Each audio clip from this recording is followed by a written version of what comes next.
체지튜브 체지입니다. 지난 댓글에 어떤 분께서 이런 댓글을 다시더라고요. 치과의생사들은 충치가 하나도 없으신가요? 아말감은 없으신가요? 치아 건강은 좋으시겠죠? 라고 물어보셨어요. 사실 저도 임플란트를 하나 했거든요. 이 내용에 대해서는 더 재밌게 기획해서 다음 영상에 만날 거고요. 오늘은 임플란트 후기에 대해서 말해보려고 합니다. 제가 그 치아를 초등학생 때 신경치료를 했었어요. 이걸 엄마가 보시면 안 되긴 하는데 초등학생 때 이제 엄마한테 이렇게 매를 맞잖아요. 그래서 엄마가 손바닥을 때리려고 하는데 제가 딱 피했단 말이에요. 그래서 고개를 탁 돌리는 순간 엄마가 그 사랑의 매, 밥주걱으로 때렸었는데 사랑의 매가 치아를 탁 친 거예요. 그래서 앞니가 나갔었죠. 치아 머리가 없어서 뿌리 쪽 신경치료를 해서 포스트, 기둥을 세워서 신경치료를 했었는데 10년 정도 잘 썼죠. 어른이 돼서 보니까 뿌리 끝에 염증이 생겼던 거예요. 사실 앞니 같은 경우는 이렇게 씹는 역할을 많이 하지 않기 때문에 재신경치료나 치근단 절제술 그런 방법들을 통해서 한 번 더 치료를 해볼 수 있었어요.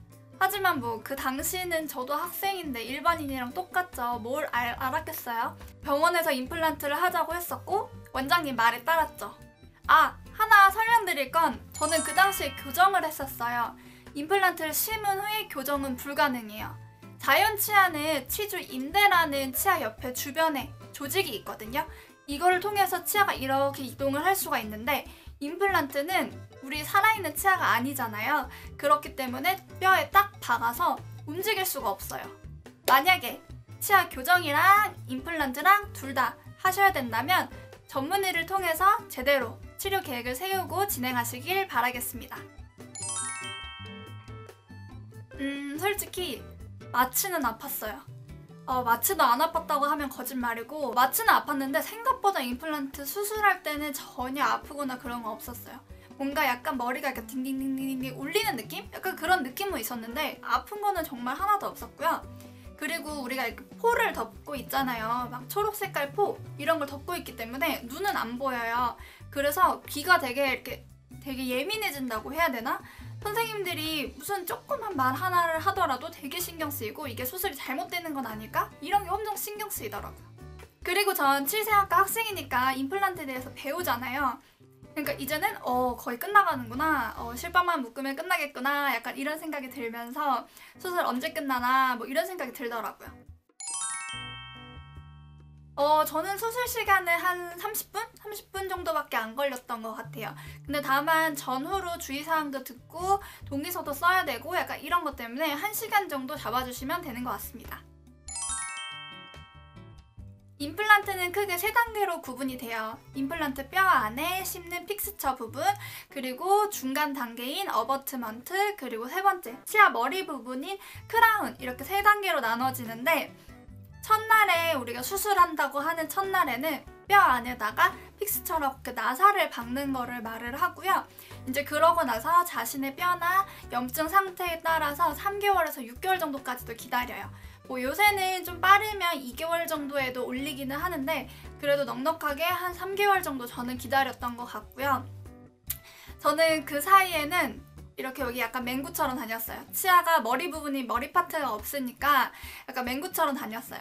앞니 부분에는 이렇게 심미적인 부분이 강하기 때문에 이제 병원 측에서 임시치아 같은 거를 만들어 드리기도 하는데 제가 치과 일하는 입장으로도 설명을 드리면 특히나 어금니 부분, 앞니 부분을 씹는 역할을 안 하니까 크게 상관은 없지만 어금니 부분은 이렇게 씹는 게 계속 해야 되잖아요. 그렇기 때문에 임시치아를 만들면 임시치아를 최대한 씹지 못하도록 만들더라도 쾅쾅쾅 눌리면서 픽스처에 무리가 갈 수밖에 없거든요.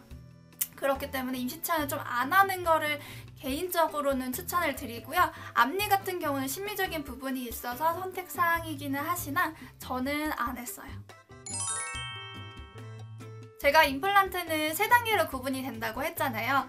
뿌리 부분인 픽스처와 중간 부분이 어버트먼트가 있는데 이 두 개는 금속 재질이에요. 그렇기 때문에 잇몸 라인으로 이렇게 우린 핑크 색깔 잇몸이 돼야 되잖아요. 근데 핑크 색깔이 아니라 약간의 회색깔이 비쳐 보일 때가 있어요.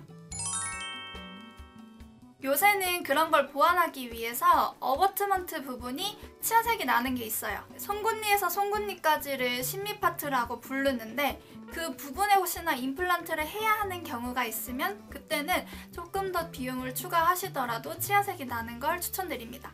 큰 돈 들여서 하는데 이왕이면 이뻐야 되잖아요.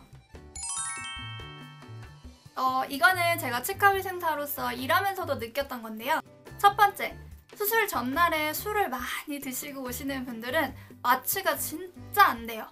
정말 간이 술을 해독하는데 힘을 다해서 그런지는 모르겠는데 아무리 마취약을 많이 하더라도 마취가 안 돼서 수술을 못한 경우가 진짜 간혹가다 한 분씩 계세요. 수술 전날에는 꼭 컨디션 조절하시고 푹 쉬시고 오시는 걸 추천드립니다.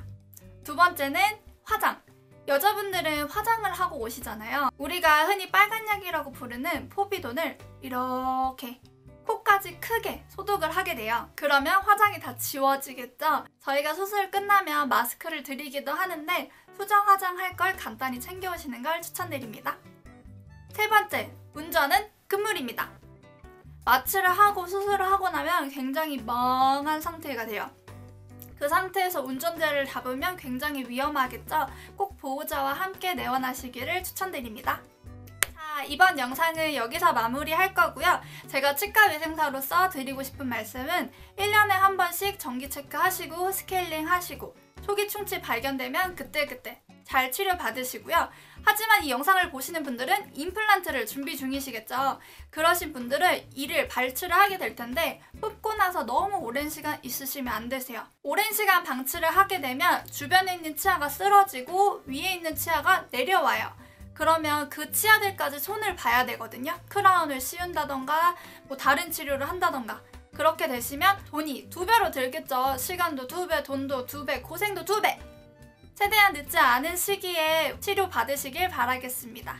감사합니다. 좋아요와 구독은 힘이 됩니다.